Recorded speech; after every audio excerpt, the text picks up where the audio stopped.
Sziasztok! Beregszászi nyúltenyésztő vagyok. December 19-e van, és ugye nagy takarítás a cél. Mint látjátok, most kaptam segítséget is, és sikerült a ketreceket rendbe rakni. Most szépen minden nyuszi megfelelő tisztaságú ketrecbe van, és itt, ha megfigyelitek, itt is elég normálisan rendbe sikerült rakni.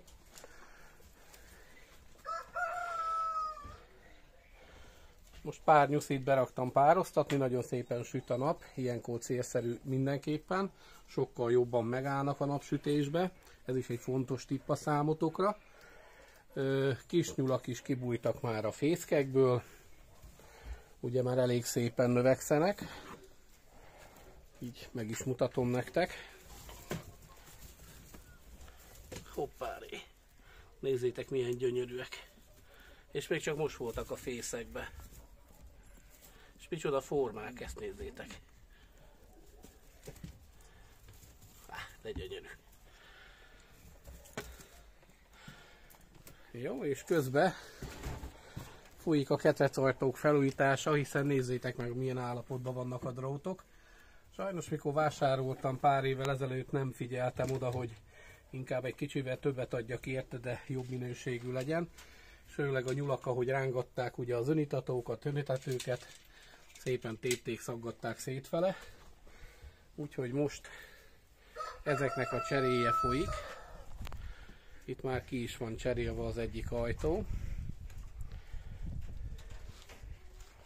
Az idősebb bakokat megkezdtem lefaragni, ugye nyúlkolbász lesz belőle.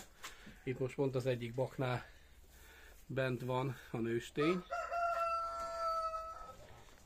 Ma már 3 nőstényt raktam be a bakhoz, de még csak eddig egy párzott be, de délután próbálkozunk újra. Illetve, na menj arrébb héra. Itt van még egy néhány nőstény. Ők elméletileg eladóak lennének, de gyakorlatilag lehetséges, hogy már nem fogom eladni őket, hanem szépen kiteleltetem, és meglátom, mennyi helyen marad a vágások után, és kezdem egyesével, kettesével befele pároztatni. Bizakodok benne, hogy ez a háború véget fog érni, vagy változni fog valamit a helyzet, és akkor nyugodtan megint csak lesz piaca a nyúlhúsnak, hiszen enni mindig kell. Tehát most azért aránylag rend van. Ez általában 3 hétig, 1 hónapig szokott tartani ez a rend. Nézzétek ezeket a szép kis nyuszkókat. Ez mind ilyen 1,5-2,5 éves bakok. 2 pannon és 1 darab lepketarka. Lehet tippelni, melyik volt a lepketarka a 3 közül. Még amit tervben van a mai napra, mindenképpen a fűrjeknek a kitakarítása. Ugye bekerültek a garázsba, ahova már autóval így nem tudok beállni, mert rettentő nagy port csinálnak, de tényleg rettentő nagy port. Hatalmas hanggal vannak. Ki is nyitottam nekik az ajtót, hogy kapjanak a napsütésből. Kapcsolok egy fényt is nekik, de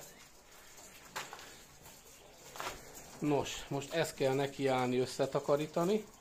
Eddig a 10 tálca kitakarítása megvolt, ugye amik alattuk vannak. Hát ezeket a tálcákat, hogyha mindent jót akarunk, 3 naponta kell takarítani, és ma pedig itt kell lesz szelektálni, mert itt nagyon sokan vannak ebbe a ketrecbe, legalább mindegyikből 10-10 szelektálni kell.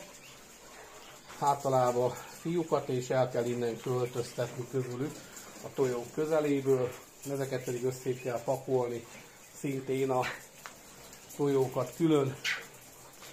Úgyhogy ez lesz most a feladat, illetve itt egy rendet csinálni, mert azért itt is elég nagy rendetlenség van, ahogy megjött a fűrtáp, stb. Az mind ide bekeveredett, úgyhogy erre figyelni kell.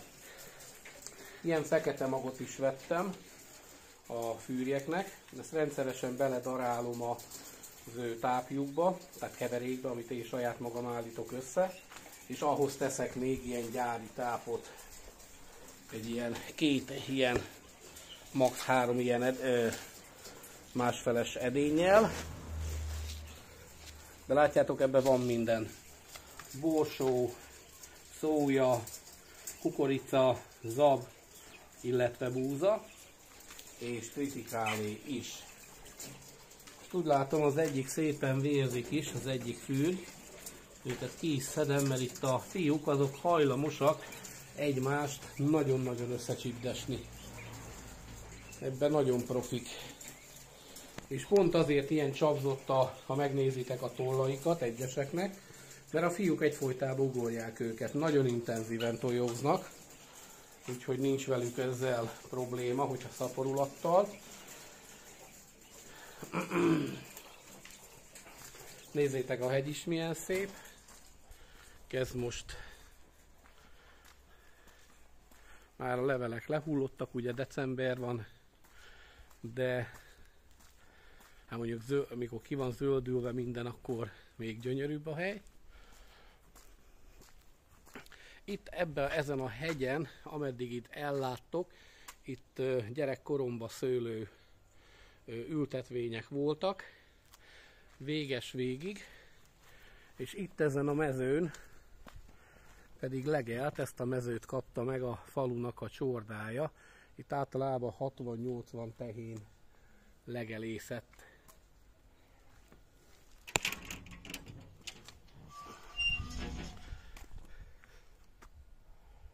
Igen, még mindig megtalálható Moszkvics erre mifelénk, bár már nem működőképes, csak ki van rakva, de azért elég egy retro autó.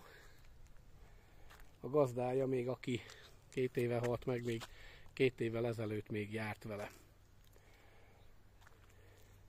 A szomszédom egy kis gazda, van egy pár hektár almása, illetve uborkával is foglalkozik,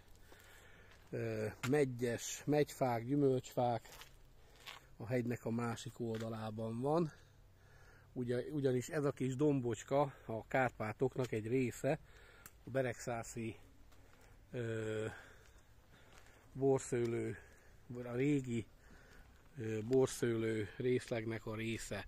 Tehát itt rengeteg ilyen szőlő volt, és ott láttok egy háztetőt, nem tudom mennyire adja vissza a videó. Lényegében ott egy hatalmas nagy pince van, ami bemegy a hegygyomrába, ilyen 150 métert. Nem nagyon látszik ki a rengeteg sűrű bokrok közül, viszont ami fontos, hogy oda beférne akár, nem tudom, 5 repülő is, tehát egy akkora nagy, hatalmas nagy barlangról beszélünk, ami bele van vájva a hegybe, és ez már az 1800-as években már meg volt építve. Jelenleg egy földrengés előrejelző állomás működik ott ebbe a pincébe, és sajnos lassan, de biztosan kezd tönkre menni.